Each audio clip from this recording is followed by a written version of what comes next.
In order to be fast at Monza, you need to be good on the brakes, and there's no better test of that than the opening chicane. Brake at the 100 meter board in clean air, but hang back to the 150 if you're closely following another car, so that you don't run into the back of them. Your entry into turn 1 will determine your exit through turn 2, so it's important to get it right. The risky option is to place your car so that the right hand wheels go past the orange curb on the right. It's a much better line, but misjudging it even slightly will cause you to hit the curbs badly and spin. If you want to stay safe, stay on the black stuff and exit towards the middle, before immediately turning left for turn 2.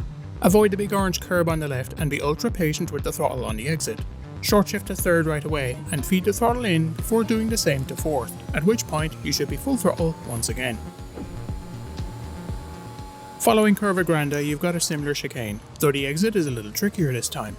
Brake at 100 once again and turn in early. There's an orange curb here too on the inside. Try to place the middle of your car over it so that you can line up better for turn 4. If your ride height is set too low, your floor may hit it though, so keep that in mind. There's another orange curb on the inside of turn 5 and you should avoid it at all costs. If it doesn't spin the car, it'll certainly unsettle it and you'll get a bad exit as a result. Skim the flat curbs instead and straighten the car out. Be steady with the throttle through here and watch out for the curbs on the left as they can rattle the car loose if you're not careful. Turns 6 and 7 are medium speed right-handers and can be taken in almost the same way, and the less downforce you have through here, the trickier they become.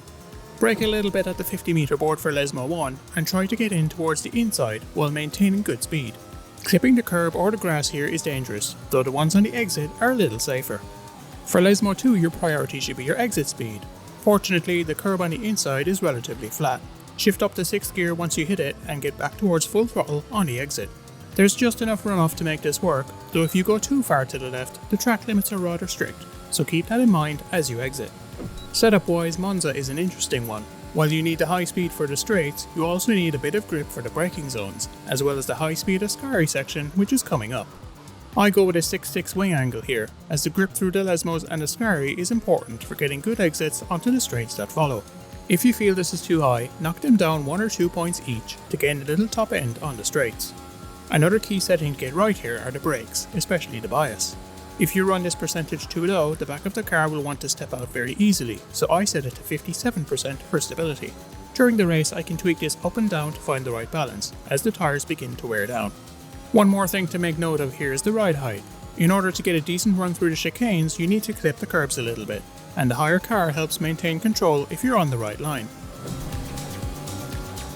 The Ascari sequence is the most demanding on the entire circuit and really tests your bravery. It's an overtaking spot if you get the braking right and leads on to another long straight. Brake at the 100 meter board, entering from the far right and turn in once you reach the 50. You can cut in quite a bit here as the curbs are fairly flat, just make sure to avoid the big ones on the inside. Try to carry as much speed as you can through here and use the curbs on the right if you need them, though your goal should be to go flat out through the final left-hander in 6th or 7th gear. The curb on the left is extremely dangerous as you've got the car's weight loaded to one side. Clipping it will almost always result in a spin, so stay on the road through there. If you do snag the curb though, drop off the throttle immediately before getting back on again. That little blip should be enough to settle the car, though if you hit the curb hard enough there's no saving it. At the end of the straight we have the Alboretto curve, a long corner that splits the two straights. If you're side by side you can try a pass through here, but in most cases you're better off holding back and taking the car on the straight that follows with your slipstream and DRS. Brake at 50 meters and bring it down to 5th gear, while trying to get back on the throttle as soon as possible. The real challenge here is in the exit, as too much power will either over or understeer the car.